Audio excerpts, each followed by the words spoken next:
близкими родственниками индейцев Северной Америки являются тувинцы и алтайцы, которые так же, как и башкиры, принадлежат к тюркской языковой группе.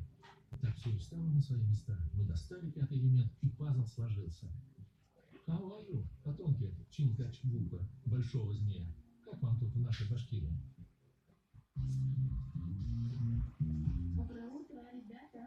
Ой, собаки просто огромное количество энергии, а еще они невероятно добрые. Это самая лучшая нянька, что вообще возможно. Какие-то переговоры важны. Ты, собственно, самый воспитанный интеллигент в нашей семье. Птицы не очень любят, когда их гладят, еще со спины, это вообще страшно. Да? А тут она позволяет ложку себя гладить. А это Сэнди. Как ты воспитала ее? Приняла первой в семье? Я себя больше ощущаю собакой или утницей. Он собака. Поэтому он отпрыгивает твой соседей, как велосипедистов. Дверь в мир своих животных приоткроет для нас певица Наталья Гулькина и ее дочь Я. Подожди. Мама.